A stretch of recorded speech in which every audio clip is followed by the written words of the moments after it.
الحمدللہ رب العالمین والصلاة والسلام علی سید المرسلین وعلی آلہ وصحبہ اجمعین ومن تبعہم بإحسان الی یوم الدین. اعوذ باللہ من الشیطان الرجیم. بسم اللہ الرحمن الرحیم. ورحمتی وسعت کل شیء فسأکتبها للذین یتقون ویؤتون الزکاة والذین هم بآیاتنا یؤمنون الذین یتبعون الرسول النبی الأمی الذی یجدونه مکتوبا عندهم في التوراة والإنجيل يأمرهم بالمعروف وينهاهم عن المنكر ويحل لهم الطيبات ويحرم عليهم الخبائث ويضع عنهم إسرهم والأغلال التي كانت عليهم فالذين آمنوا به وعزروه ونصروه واتبعوا النور الذي أنزل معه أولئك هم المفلحون. محترم حاضرین، درس کا آغاز ہو پھر سے میں آج یاد دلاؤں کہ مجلس میں بیٹھنے کا نبی صلی اللہ علیہ وسلم کے حکم کے مطابق طریقہ یہ ہے کہ گفتگو کرنے والے سے قریب سمٹ جائیں. ایسی مجلسوں میں اللہ کی رحمت نازل ہوتی ہے، سکینت آتی ہے. اللہ ہم سب کو اس کا مستحق بنائے اور اخلاص عطا فرمائے. کل کے درس میں شیخ ربیع کی مجلس قرآن کے حوالے سے سورۃ الاعراف کے بیشتر حصے کا مختصر تذکرہ کیا گیا، جس میں یہ بتایا کہ اللہ تبارک و تعالیٰ نے آدم و ابلیس کے واقعے کے بعد جب یہ ذکر کیا کہ دنیا میں یہ سلسلہ چلے گا کہ جن ابلیس اور انسان کی دشمنی جاری رہے گی، ایک دوسرے کے خلاف معاملات چلتے رہیں گے، وہ بہکانے کی بھرپور کوشش کرے گا. اس سے اللہ نے آگاہ کیا اور پھر دنیاوی واقعات کی مثالیں دی کہ یہاں ایسا ہوا کہ مختلف قومیں آئیں، قوم ہود، قوم ثمود، قوم شعیب، قوم فرعون. ان قوموں کا تذکرہ کیا کہ کس طرح ان کے اندر بھیجے گئے انبیاء کرام علیہم الصلاۃ والسلام کے درمیان حق اور باطل کی کشمکش جاری رہی.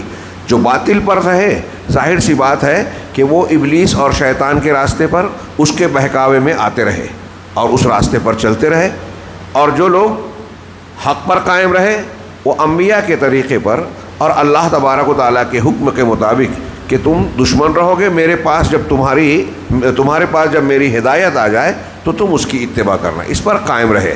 شیخ نے آگے ایک عنوان قائم کیا اور مختصراً ذکر کیا کہ محمد رسول اللہ صلی اللہ علیہ وسلم کا مقام و مرتبہ. اس ضمن میں قرآن کی جو آیتیں میں نے ابھی پڑھی اس سے ایک دو آیت آگے تک ان آیتوں کا ذکر کیا. اس سے پہلے کہتے ہیں کہ بنی اسرائیل کے قصے کے درمیان اللہ تعالیٰ نے فرعون اور موسیٰ کا ذکر کیا آخر میں، اس کے بعد فرعون کی تباہی اور پھر موسیٰ علیہ السلام کا اپنی قوم کے ساتھ معاملہ، پھر آخر میں آپ کا طور پر جانا، وہاں سے توریت کا ملنا اور پھر قوم کے پاس واپس آنا، توبہ استغفار کرنا. اس کا تذکرہ کرنے کے بعد اللہ تعالیٰ نے کہا وَرَحْمَتِي وَسِعَتْ كُلَّ شَيْءٍ. شیخ نے کہا کہ ہم اس کے بعد جو آیتوں میں محمد الرسول اللہ صلی اللہ علیہ وسلم کے مقام و مرتبے کا ذکر کیا گیا ہے، ہم ان آیتوں پر تھوڑی دیر توقف کریں گے اور اس پر ہلکی پھلکی روشنی ڈالیں گے. چنانچہ اللہ تبارک و تعالیٰ فرماتا ہے وَرَحْمَتِي وَسِعَتْ كُلَّ شَيْءٍ. میری رحمت نے ہر چیز کو گھیر رکھا ہے. اللہ کی رحمت ہر چیز پر چھائی ہوئی ہے، ہر چیز پر کو گھیری ہوئی ہے. ہر چیز سے مطلب صرف انسان نہیں، کائنات کی، موجودات کی ہر چیز. دنیا اور کائنات میں کوئی چیز نہیں ہے جو رحمت الہی سے دور ہو یا رحمت الہی سے اپنا حصہ حاصل نہ کر رہی ہو. اللہ نے فرمایا کہ ہر چیز کو میری رحمت نے گھیر رکھا ہے. فَسَأَكْتُبُهَا لِلَّذِينَ يَتَّقُونَ وَيُؤْتُونَ الزَّكَاةَ وَالَّذِينَ هُمْ بِآيَاتِنَا يُؤْمِنُونَ. اب یہ رحمت، خصوصی رحمت میں لکھ دوں گا، واجب کر دوں گا ان لوگوں کے لیے جو تقوی اختیار کرتے ہیں، پرہیزگاری کی زندگی جیتے ہیں، زکوٰۃ ادا کرتے ہیں، اور وہ جو ہماری آیتوں پر ایمان و یقین رکھتے ہیں. گویا یہ اہل ایمان کی صفات والے جو لوگ ہیں ان کے لیے اللہ تعالیٰ کی رحمت خاصہ، عام رحمت، عمومی رحمت نے تو سب کو گھیر رکھا ہے. اب عذاب سے بچانے والی، جنت میں لے جانے والی، اللہ تبارک و تعالیٰ کے خصوصی انعامات کو دلانے والی جو اللہ کی خاص رحمت ہے، وہ کن لوگوں کے لیے ہے؟ متقی پرہیزگار لوگ، یعنی جو اپنی زندگی میں اللہ تعالیٰ کے قوانین کو نافذ کرتے ہیں، اس کی شریعت کی پابندی کرتے ہیں، جو زکوٰۃ دیتے ہیں یعنی اپنے مال میں اللہ کی طرف سے مقررہ حق کو حقداروں تک پہنچاتے ہیں، اور وہ جو عمومی طور پہ اللہ کی آیتوں پر ایمان و یقین رکھتے ہیں، اس کا یہ مطلب نہیں کہ صرف زبانی کہتے ہیں، بلکہ ایمان کے تقاضوں کے ساتھ ایمان رکھتے ہیں۔ اس کے بعد اللہ نے کہا کہ یہ وہ لوگ ہیں متقی پرہیزگار لوگ، اللہ کی رحمت کے خصوصی امیدوار اور مستحقین، الذین یتبعون الرسول النبی الامی، یہ وہ لوگ ہیں جو الرسول، نبی امی، رسول، نبی بھی کہا رسول بھی کہا، نبوت و رسالت دونوں اکٹھا ہے۔ ہاں امی، ہاں یہاں اللہ کے نبی صلی اللہ علیہ وسلم کو امی کہا گیا، جو پڑھا لکھا نہ ہو، ان پڑھ ہو، اس کو امی کہتے ہیں۔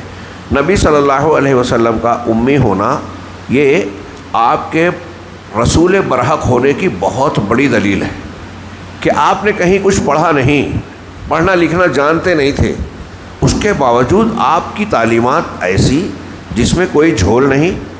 ہاں دنیا کے بڑے بڑے دانشور فلسفہ جس کے آگے جو ہے جھکنے پہ مجبور ہوں، ویسی تعلیم، ویسی جامع چیزیں پیش نہ کر سکیں، ایسے کردار کو پیش نہ کر سکیں ایک طرف، تو خود آپ کے کلمات، آپ کی حدیثیں، آپ کی تعلیمات بھی انتہائی جامع، اور پھر آپ نے اللہ کے حوالے سے جو کلام پیش کیا قرآن مجید کی شکل میں، ہاں جو چیلنج کرتا رہا پورے 23 سالہ دور نبوت میں، ابتدا سے لے کے آخر تک کفار مکہ، مدینہ میں جو لوگ مقابل ہوئے، اور پوری دنیا کو چیلنج کرتا رہا اور یہ دعویٰ کرتا رہا کہ قیامت آ جائے گی، سارے انسان و جنات مل کر بھی اس جیسا کلام پیش نہیں کر پائیں گے، کوئی معمولی بات نہیں ہے۔ یہ کون کہہ رہا ہے؟ ایک امی جو خود پڑھا لکھا نہیں تھا۔ تو یہ کتنی بڑی دلیل ہے، اور اس دلیل نے پوری انسانی تاریخ میں بہت سارے لوگوں کو مسلمان کیا۔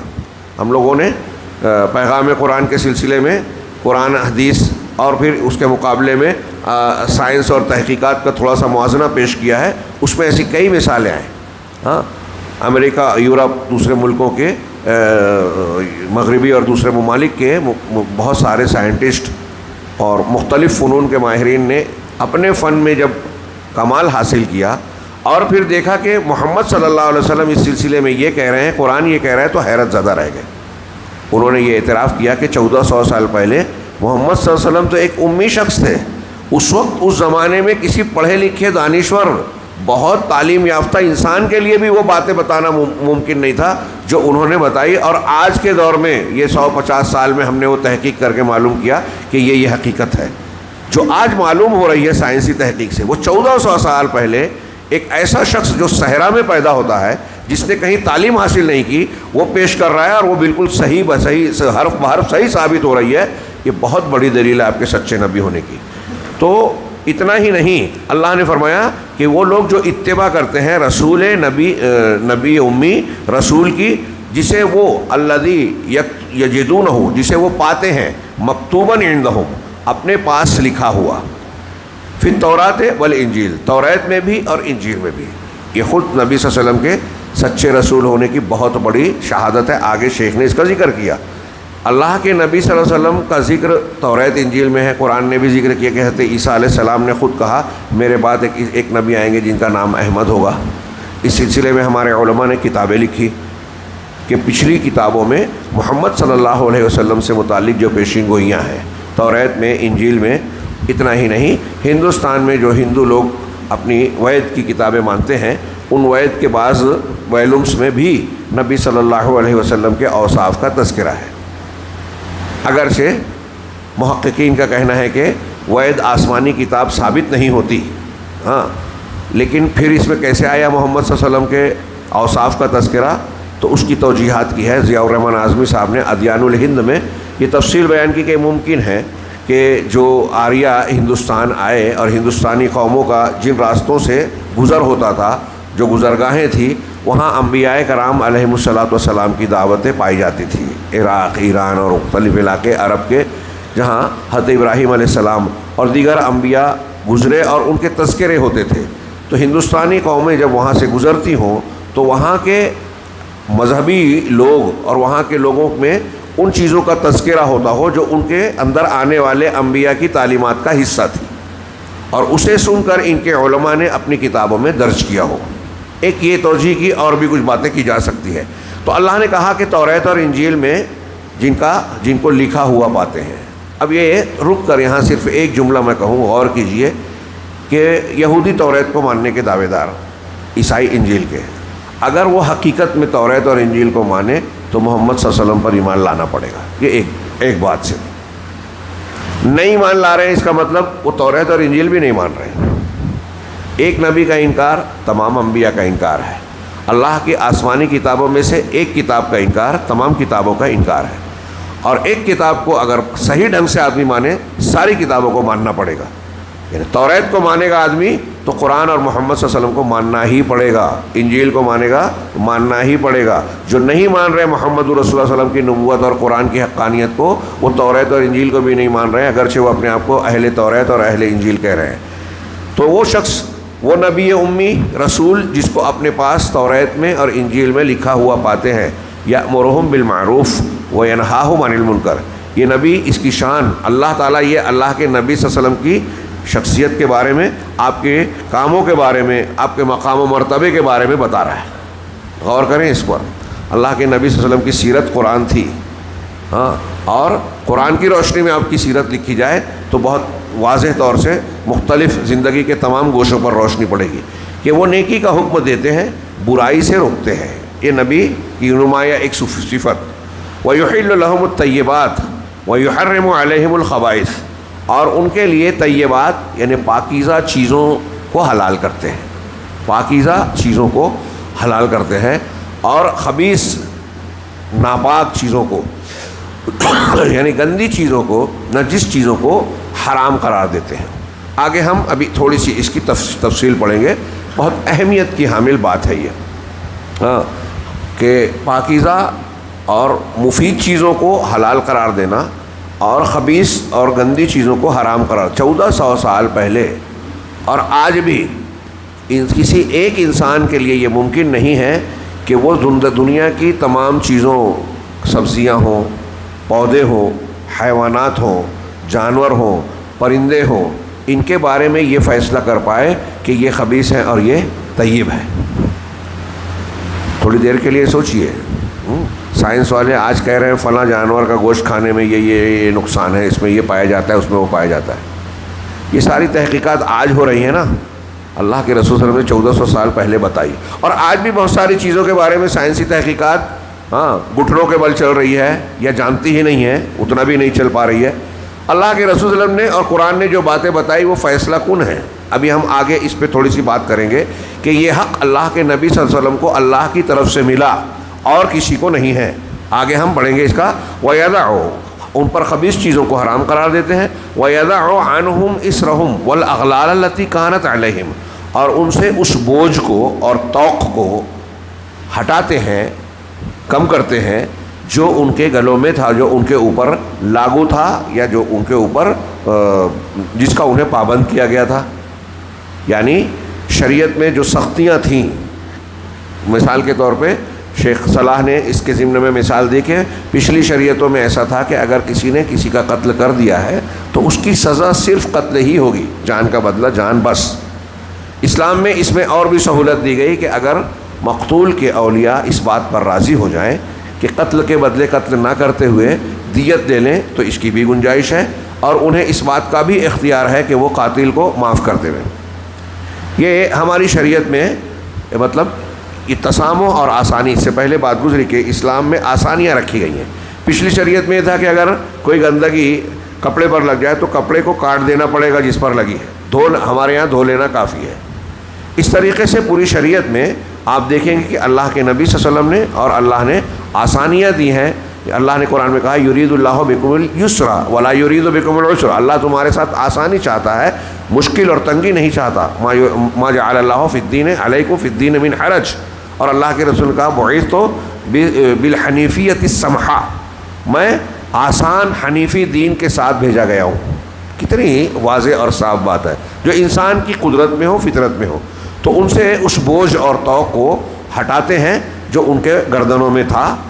فالذین آمنوا بہ، یہ اللہ کے نبی صلی اللہ علیہ وسلم کے اوصاف بتانے کے بعد ایمان والوں کا ذکر کیا جا رہا ہے کہ ایمان والوں کا اللہ کے نبی کے ساتھ کیا معاملہ ہونا چاہیے، کیا حق بنتا ہے. گویا اختصار کے ساتھ یہ آیا کہ فالذین آمنوا بہ، پس جو لوگ اس پر ایمان لائے، وعزروہ، ان کی حمایت کی، تائید کی، ونصروہ، اور ان کی مدد کی، واتبعوا النور الذی انزل معہ، اور اس نور کی پیروی کی جو ان کے ساتھ نازل کیا گیا۔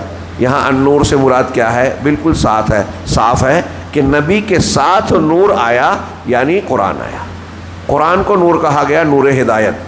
اب ہمارے یہاں کچھ لوگ دوسری جگہ پر جو سورہ انعام یا مائدہ میں کہاں ہے نور کا ذکر، تو کہتے ہیں اللہ کے رسول نور سے مراد ہے، اس سے مراد قرآن ہے۔ تھوڑی دیر کے لیے اگر اللہ کے رسول صلی اللہ علیہ وسلم کو مانا بھی جائے تو آپ کو نور ہدایت کہا جائے گا، نور ہدایت، نور مجسم نہیں، جیسا کہ ہمارے یہاں اہل بدعت کہتے ہیں کہ اللہ کے نور کا ٹکڑا ہی نبی صلی اللہ علیہ وسلم بھی ہے، وہی جو مستوی عرش کا خدا بن کر اتر پڑا ہے مدینہ میں مصطفیٰ بن کر۔ انا للہ و انا الیہ راجعون، بہت ہی سنگین بات ہے۔ بجا طور پر شیخ صلاح نے اور دوسرے علماء نے کہا کہ جیسے عیسائی یہ کہتے ہیں کہ حضرت عیسیٰ اللہ کے بیٹے ہیں، ابنیت مسیح کا جو عقیدہ ہے ٹھیک ویسا ہی یہ عقیدہ ہے جو ہمارے مسلمانوں میں مسلمان اپنے آپ کو کہنے والے یہ کہتے ہیں کہ اللہ کے رسول صلی اللہ علیہ وسلم اللہ کے نور کا ٹکڑا ہے۔ بہت لوگ اس بات کے قائل ہیں، صوفیہ اس کو مانتے ہیں۔ اس سلسلے میں ایک لمبی چوڑی حدیثیں بنا لی، گڑھ لی، جھوٹی حدیث ہے کہ اللہ نے اپنے نور سے میرا نور بنایا، پھر میرے نور کے 4 حصے کیے، پھر 4 میں سے 3 سے یہ بنایا، یہ پھر 1 سے پھر یہ 4 چیزیں بنائیں، پھر ان 4 میں سے 3 سے یہ بنا، لمبی حدیث جو جھوٹی ہے، من گھڑت ہے۔ ہاں، لولا کما خلقت الافلاک، جھوٹی حدیث۔ اگر آپ نہ ہوتے تو کائنات کو پیدا نہیں کرتا، نہیں۔ قرآن کہتا ہے وما خلقت الجن والانس الا لیعبدون، ہم نے جن و انس کو اس لیے پیدا کہ صرف میری عبادت کریں، توحید پر قائم رہیں، میرے احکامات پر چلیں۔ دوسری جگہ فرمایا کہ لیبلوکم ایکم احسن عملا، زندگی اور موت کو اس لیے پیدا کیا کہ تمہارا امتحان لے کون عمل کے اعتبار سے بہتر ہے۔ یہ قرآن کہہ رہا ہے کہ اس لیے پیدا کیا، یہ جھوٹی حدیثیں کہہ رہی ہے کہ اللہ کے رسول صلی اللہ علیہ وسلم کے لیے پیدا کیا، یہ صحیح نہیں ہے۔ ہاں، اس کی اصلاح کر لیں، یہ بدعقیدگی ہے، عقیدے کا معاملہ ہے، چھوٹا موٹا معاملہ نہیں ہے۔ اور پھر جو لوگ اللہ کے رسول کو نور مجسم یا اللہ کے نور کا ٹکڑا کہتے ہیں وہ صریح شرک کر رہے ہیں، ابنیت مسیح کی طرح کفر اور شرک کے شکار ہیں۔ اگر توبہ کیے بغیر مر گئے تو ہم ذمہ داری کے احساس کے تحت کر رہے ہیں کہ ایسا عقیدہ رکھنے والے جہنم سے نکل نہیں پائیں گے، کیونکہ یہ شرک اکبر ہے جس کا مرتکب کا لا الہ الا اللہ ٹوٹ جاتا ہے، وہ اسلام سے خارج ہو جاتا ہے۔ تو اللہ نے کہا کہ جن لوگوں نے اس نبی پر ایمان لایا، ان کی حمایت و تائید کی، ان کی مدد کی، ان کے نور کی، اس نور کی اتباع کی جو ان کے ساتھ ان پر نازل کیا گیا، ان کے ساتھ نازل کیا گیا، اولئک هم المفلحون، یہی لوگ فلاح پانے والے ہیں۔ کتنی صاف آیتیں ہیں، ابھی آگے ہم پڑھیں گے۔ ہاں، پوری امت کو یہ سبق، سورہ اعراف کے آغاز میں میں نے بہت لمبی چوڑی بات کی کہ اللہ کہہ رہا ہے کہ جو اللہ کی طرف سے نازل کیا گیا اس کی اتباع کرو۔ کتنی سادی بات ہے، لیکن امت مسلمانوں کے بہت بڑے طبقے کو جو قرآن پڑھتا ہے، پڑھنے کا دعویٰ کرتا ہے، مانتے ہی نہیں، سمجھ میں ہی نہیں آتا۔ ایک طرف نبی کی بات ما جاء بہ رسول ہے، دوسری طرف وہ کہتے ہیں کہ ہمارے امام کی بات ہے، پیر صاحب کی بات ہے، خواب دکھائی دے دیا، الہام ہو گیا، مجھے یہ سمجھ میں آ گیا، فلاں کا یہ فتویٰ ہے، اور اللہ کی نازل شدہ چیز کو بہانے تعویلات فاسدہ کے ذریعے رد کر دیتے ہیں، اپنے امام کی اور اپنی بات کو اونچا رکھتے ہیں، اوپر رکھتے ہیں۔ یہ لوگ ہرگز اللہ کی اور رسول کی ماننے والے نہیں ہیں۔ ان آیتوں میں بھی دیکھیے کیا ہے کہ جو ایمان والے ہیں وہ نبی کی اتباع کریں گے، اس نور کی جو اللہ کے ساتھ نازل ہوا، یعنی قرآن کی۔ اور اللہ کہہ رہا ہے کہ یہ لوگ کامیاب ہیں۔ قرآن اور حدیث کی جو مانے، اس قرآن کہہ رہا ہے کہ وہ کامیاب ہے، آپ کہہ رہے ہیں کہ نہیں فلاں امام کی بھی ماننا پڑے گی ورنہ کامیاب نہیں ہوں گے۔ قرآن تو نہیں کہہ رہا ہے، قرآن مکمل ہے کہ نہیں؟ قرآن کے نازل ہونے کے کئی سو سال بعد لوگ پیدا ہوئے، پیر صاحب۔ ہاں، یہ جو تصوف کے سلسلے 6 7ویں ہجری سے جو ہے اس نے دعوے شروع کیے، پیدا ہوئے سازش کے طور پر، تھوڑا پہلے پیدا ہوئے لیکن انہیں باقاعدہ شکلیں جو اختیار کی، اور اجمی لوگ ہیں، اپنے آپ کو اہل بیت سے جوڑ رہے ہیں۔ انتہائی عجیب و غریب ہمارا معاملہ ہے امت مسلمہ کا، جو ہمارے خلاف کھلی سازش بھی ہو رہی ہے، اس کا ذکر بھی علماء کرتے ہیں، کتابوں میں درج ہے، لیکن لوگ سننے ماننے کے لیے جیسے تیار ہی نہیں ہیں۔ ہاں، اپنے آپ کو گمراہی کے راستے پر ڈالنے پر راضی ہیں یا مطمئن ہیں اتنے زیادہ کہ کوئی کچھ بھی بولتا رہے، ہم کسی بھی راستے پہ چلیں، اللہ سے کامیابی کی امید ہے۔ بہت بڑا دھوکہ ہے۔ چنانچہ اللہ نے آگے فرمایا، میں ابھی آیتوں پہ جو شیخ کہیں گے اس وہاں کچھ گفتگو کروں گا ہلکی سی، اللہ آیتوں کو پورا کرنے اللہ تعالیٰ نے آگے فرمایا کہ اے رسول آپ کہہ دیجئے قل یا ایھا الناس انی رسول اللہ الیکم جمیعا، آپ اے محمد صلی اللہ علیہ وسلم آپ یہ اعلان کر دیں، کہہ دیں کہ میں تم تمام لوگوں کی طرف